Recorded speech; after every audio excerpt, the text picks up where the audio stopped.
NDA camp വളരെ പ്രതീക്ഷയോടുകൂടി മുന്നോട്ട് പോകുന്ന പ്രചരണത്ത് ബഹുദൂരം മുന്നോട്ട് പോകാൻ കഴിഞ്ഞു എന്ന് LDF അവകാശപ്പെടുന്നുണ്ട്.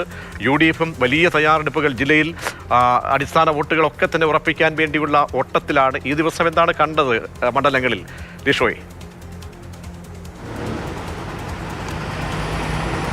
പ്രജീഷ്, തൃശ്ശൂർ ജില്ലയിൽ 13 മണ്ഡലങ്ങളിൽ 12 നിലവിൽ LDF ആണ്. അതുകൊണ്ട് തന്നെ LDF ആ ഒരു മേൽക്കൈ നിലനിർത്താൻ തന്നെയുള്ള തെരഞ്ഞെടുപ്പ് പ്രചാരണങ്ങൾ തന്നെയാണ് നടത്തുന്നത്. ഇന്നിപ്പോൾ സ്ഥാനാർത്ഥികളുടെ ചിത്രം തെളിയുന്ന ഒരു സാഹചര്യത്തിൽ 105ഓളം സ്ഥാനാർത്ഥികളാണ് ജില്ലയിൽ ആകമാനമുള്ളത്.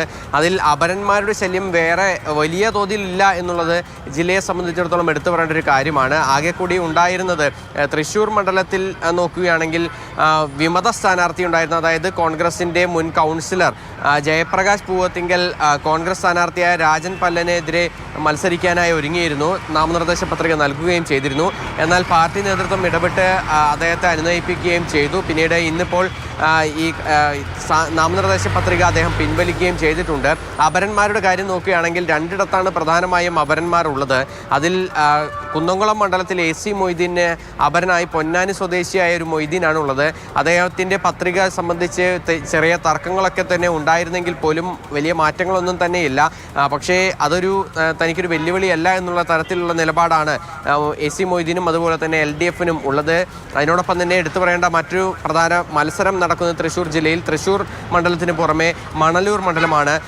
മണലൂർ മണ്ഡലത്തിൽ TN പ്രതാപനും അതുപോലെ തന്നെ മുൻ വിദ്യാഭ്യാസ മന്ത്രിയായ C രവീന്ദ്രനാഥും കൂടാതെ BJPയിൽ നിന്ന് കഴിഞ്ഞ സുരേഷ് ഗോപിയുടെ വിജയം ഉണ്ടായ MP ആയി അദ്ദേഹം ലോക്സഭാ മണ്ഡലത്തിൽ നിന്ന് വിജയിച്ചപ്പോൾ ജില്ലാ പ്രസിഡന്റായിരുന്ന KK അനീഷ് കുമാറും തമ്മിലാണ് മത്സരം. ഇവിടെ LDFന് ഒരു അപര സ്ഥാനാർത്ഥിയുണ്ട്. C രവീന്ദ്രനാഥിന് രവീന്ദ്രനാഥ് എന്ന് പറയുന്ന മറ്റൊരു അപര സ്ഥാനാർത്ഥി കൂടിയുണ്ട്.